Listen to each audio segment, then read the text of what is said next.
Šodien raidījumā stāstīsim, kā jūrmalnieki gatavojas apvienot spēkus kopīgā cīņā pret nelikumīgu apbūvi kūrortpilsētā. Raidījuma noslēgumā parādīsim pašmāju jaunumus, jo Latvijā ir īstenota patruļkuģu būvniecība.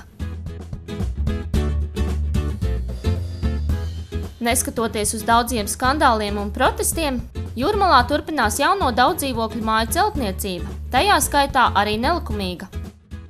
Principā ir tāda norādījuma spēkā juridiski, kad ja gadījumā tur ir bijušas koka ēkas un tā vietā grib būvēt tomēr kaut ko jaunu, nevar veco saglabāt, tad arī vietā ir jāparādas atbilstoši gan no funkcionālā, gan arī no arhitektoniskā viedokļa, kaut kam līdzīgam. Ne jau no kopijas, bet kaut kam tādam, kas ir mūsdienīgs, bet kas arī ietilpst kultūra vidē. Jūrmalā, diemžēl, tas netiek ievērots, tas tā nav.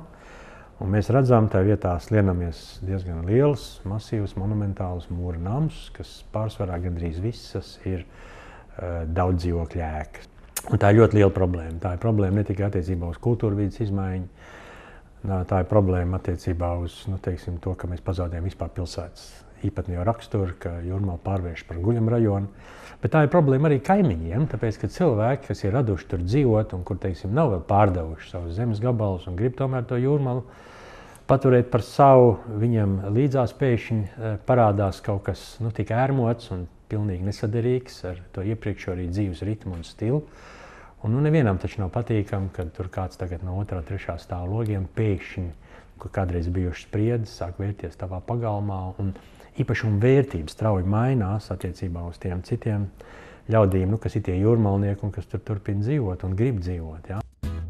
Kā piemēra eksperts min ēku Meža prospektā 32. Kādreiz tur bija vēsturiska ēka, koka viesu nams. Pēc noteikumiem to vajadzēja restaurēt un saglabāt, bet viesnīcas vietā tur tiek būvēta daudzdzīvokļu māja. Rezultāts ir tāds, ka ēkas nav, ēka ir nojaukta. Projekts paredz būvēt lielu monumentālu apjomu, kurā šī koka ēka tiek izmantot tikai par iegānstu. Un būtībā manā izpratnē, kaut arī viņi tiek saukti par viesnīcu, vai viesu namu, vai apartamentu mājas, kā viņas parasti ir. Būtībā tās ir dzīvokļu mājas, tā ir mazstāvu daudz dzīvokļu māja. Kas, protams, diemžēl, bet vēl liks kārtējo uzsvaru uz Jūrmalu kā uz Rīgas pilsētas guļam rajonu. Līdzīgs liktenis piemeklēja arī vēsturisku ēku Edinburgas prospektā 101. Abas šīs ēkas atrodas blakus jūrmalnieka Kirova Lipmaņa īpašumam. Viņš pret nelikumīgu celtniecību cīnās jau gandrīz gadu, un nesen Jūrmalas būvvalde viņam atspēlējās. Izrādās, ka Kirovs Lipmans ir nepareizi uzbūvējis sarga būdu. Tas ir vispār tikai uts meklēšana, jā, kad mēs sākam spiest uz viņiem, ka nav likumīgi tur būvēšana notika un tā tālāk. Tad viņi izdomājuši, ka man apsars būdiņu tur pa 20 centimetri iet pāri zonai. Tas ir tāda muļķība, es gatavs to 20 centimetru atgriezt, bet viņi vēlāk it kā pateikuši, ka viss kārtībā, kas nav manam juristam. Bet tas tik negodīgi, tas jau parādīja, cik negodīgi viņi ir, tā būvvaldē jau parādīja. Un vispār man nav vārdu, kā viņi darbojās un nezinu. Jauno māja Lipmaņa kungs gaida no Jūrmalas domas atbildi par to, vai daudzstāvu ēku Edinburgas prospektā 101 ceļ likumīgi vai nē. Pašvaldības juristi līdz šim brīdim ir devuši mutisku apstiprinājumu, ka būve ir nelegāla, bet oficiālās atbildes uz Kirova Lipmaņa pieprasījumu joprojām nav. Es runāju ar juristu, Jūrmalas domu. Viņi man pateica oficiāli, ka jā, bija komisija. Komisija tad uzskata, ka nav likumīgi uzbūvēt, un it kā viņai vajadzēja pirmdienu, pagājuši pirmdien, dabūt oficiāli dokumentus, un lai pilnīgi aizliegt tur kaut ko darīt. Bet joprojām man nekāda atbilde nav. Protams, es ar juristu runāju, būdams ļoti emocionāli, es pateicu, kas notiek, kā vispār, par ko mēs runājam, vai tas nav viss korumpēt. Tad viņi man pateica, ko jūs, nē, mēs tagad komisija, es pirmdien būšu darbā, iepriekš. Un tad mēs visi iedosim atbildi, tur neko nevar, nekāda pieņemšana māja nebūs, tur viss ir komisija jau pieņem, ka tā ir pārkāpuma liela un tā, bet redziet, klusē. Oficiāli celtniecība ir iekonservēta, bet darbi tur joprojām turpinās. Un kad mēs griezamies uz būvvaldi, viņi pateica, mēs tikai iedevam konservēt viņu. Nu, kāda konservācija vai būt? Viņi tur 50 cilvēku strādā. Ko viņi tikai tur nedēļ? Es domāju, ka iekšo darbu viss jau pabeigt ir jau. Nu, kāda konservācija var būt? Mūsu filmēšanas grupas veiktie video uzņēmumi pierāda, ka celtniecība rit pilnā sparā un izskatās, ka objektu grib nodot pēc iespējas ātrāk.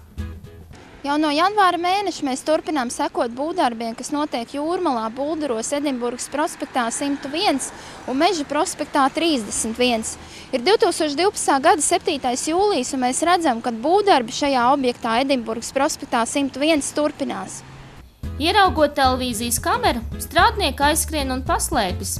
Tajā pat laikā ar dzīvokļiem notiek atklāta tirdzniecība, pat neskatoties uz faktu, ka māja ir iekonservēta. Mēs piezvanījām pa sludinājumā norādīto telefonu. Sieviete telefona sarunā runāja pārsteidzoši atklāti. Labdien! Labdien! Es zvanu saistībā ar ievietoto sludinājumu, ka jūs Edinburgas prospektā 101 pārdodat dzīvokļus Jūrmalā, Bulduros. Yes. Ir tāda lietiņa? Yes. Es gribēju jautāt, kas tā ir pa māju, cik tur ir stāvi? Tur 3 stāvi, tā ir jāmbūva. 3 stāvi? Viņi jau ir pabeigta? Nē, vēl nav pabeigta. Viņi vēl 3 mēneši līdz pabeigšanai. Kas tas ir vispār par rajonu? Tur ir tā kā mierīgi, klusi. Tas ir tieši pretī dzelzceļam. Pārbrauktuvei. Tur varētu diezgan... Tas ir pats centrs sanāk. Tā diezgan nemierīgs rajons. Tad jūs neieteikt nemaz tur pirkt dzīvokli? Nē, kāpēc? Skatieties, kas jums patīk. Jūs variet atsūtīt savu e-māju, es atsūtīšu piedāvājumu. Jā, bet jums tā kā ir tas piedāvājums tajā pašā mājā? Nu, tā ne pašā mājā, un vēl citos mājās arī ir. Jūs teicāt, pēc 3 mēnešiem jau varētu ievākties. Nu, kaut kur tā bija ieplānots, jā. Jo es vienkārši tur nobraucu arī garām, tur tā kā zīme ir rakstīts, viesu māja, tā, ka tur ceļās, bet tur ceļās dzīvokļi. Nu jā, viņš vienkārši tā nosaucās par viesu māju. Mums ļoti daudz Jūrmalā dzīvokļi nosaucās par viesu māju. Ļoti vairākās vietās. Un kāpēc tā?